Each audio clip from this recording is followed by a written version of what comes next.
Today I will be reading to you How the Grinch Stole Christmas. Since I don't have the book, I am going to be reading it to you from my laptop, so that's why I'll be looking down. I am going to switch between soft-spoken and whispered, I think, so hope you enjoy. How the Grinch Stole Christmas by Dr. Seuss. I love Dr. Seuss, by the way. Every Who down in Whoville liked Christmas a lot. But the Grinch, who lived just north of Whoville, did not. The Grinch hated Christmas, the whole Christmas season. Now please don't ask why. No one quite knows the reason. It could be his head wasn't screwed on just right. It could be perhaps that his shoes were too tight.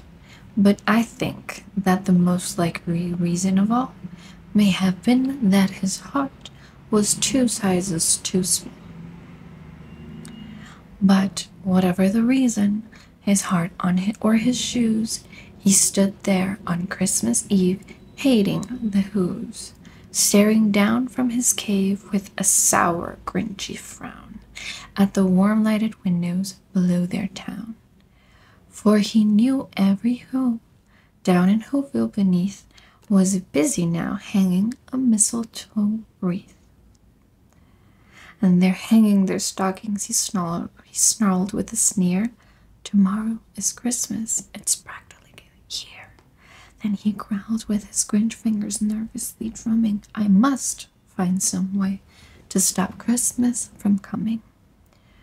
For tomorrow, he knew, all the Who girls and boys would wake bright and early. They'd rush for their toys, and then, oh, the noise. Oh, the noise, noise, noise, noise, noise. That's one thing he hated. The noise, noise, noise, noise. Then the Whos, young and old, would sit down to a feast, and they'd feast, and they'd feast, and they'd feast, feast, feast, feast. They would feast on Who pudding and a rare Who roast beast, which was something the Grinch couldn't stand in the least. And then they'd do something he'd like least of all. Every Who down in Whoville, the tall and the small, would stand close together with Christmas bells ringing. They'd stand hand in hand, and the Whos would start singing. They'd sing and sing and sing, sing, sing, sing, sing. And the more the Grinch thought of this Who Christmas sing, the more the Grinch thought, I must stop this whole thing. Why, for 53 years I've put up with it now. I must stop this Christmas from coming. But how? Then he got an idea, an awful idea. The Grinch got a wonderful, awful idea. I know just what to do, the Grinch laughed in his throat, and he made a quick Santa Claus hat and a coat. And he chuckled and clucked, what a great Grinchy trick. With his coat and this hat, I'll look just like Saint Nick. All I need is a reindeer, the Grinch looked around, but since reindeer are scarce, there was none to be found. Did that stop the old Grinch? No, the Grinch simply said, if I can't find a reindeer, I'll make one instead. So he called his dog Max, then he took from some red thread, and he tied a big horn on the top of his head. Then he loaded some bags and some old empty sacks on a ramshackle sleigh, and he hitched up old Max. Then the Grinch said, "Giddy up," and the sleigh started down toward the homes where the Whos lay a snooze in their town. All their windows were dark, white snow filled the air. All the Whos were all dreaming sweet dreams without care. When he came to the first little house on the square, this is stop number 1, the old Grinchy Claus hissed, and he climbed to the roof, empty bags in his fist. Then he slid down the chimney, a rather tight pinch, but if Santa could do it, then so could the Grinch. He got stuck only once, for a moment or two. Then he stuck his head out of the fireplace flue, where the little Who's stocking all hung in a row. These stockings, he grinned, are the first things to go. Then he slithered and slunk with a smile most unpleasant. Around the whole room he took every present. Popguns and bicycles, roller skaters and drums, checkerboard, tricycles, popcorn and plums, and he stuffed them all in the bags. Then the Grinch very nimbly stuffed all the bags, one by one, up the chimney. Then he slunk to the icebox. He took the Who's feast. He took the Who pudding. He took the roast beast. He cleaned out the icebox as quick as a flash. Why, that Grinch even took their last can of Who hash. Then he stuffed all the food up the chimney with glee. And now, he grinned the Grinch, I will stuff up the tree. And the Grinch grabbed the tree and he started to shove when he heard a small sound like the coo of a dove. He turned around fast and he saw a small Who, little Cindy Lou Who was not more than 2. The Grinch had been caught by this tiny Who daughter who'd got out of bed for a cup of cold water. She stared at the Grinch and said, Santa Claus, why are you taking our Christmas tree? Why? But you know that old Grinch was so smart and so slick. He thought up a lie and he thought it up quick. Why, my sweet little tot, the fake Santa Claus lied. There's a light on this tree that won't light up one side. So I'm taking it home to my workshop, my dear. I'll fix it up there. Then I'll bring it back here. And his fib fooled the child. Then he patted her head, and he got her a drink, and he sent her to bed. And when Cindy Lou Who went to bed with her cup, he went up the chimney and stuffed the tree up.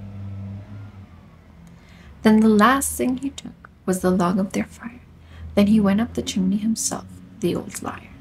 On their walls he left nothing but hooks and some wire. And then one speck of food that he left in the house was a crumb that was even too small for a mouse.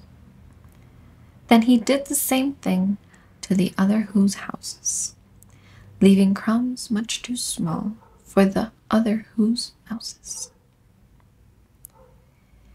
It was 1/4 dawn, all the Who's still at bed, all the Who's still a snooze, when he packed up his sled. Packed it up with their presents, the ribbons, the wrappings, the tags, and the tinsel, and the trimmings, and the trappings. 3,000 feet up the side of Mount Crumpet, he rode with his load to the tip-top to dump it. Boo-hoo to the Who's, he was Grinchishly humming. They're finding out now that no Christmas is coming.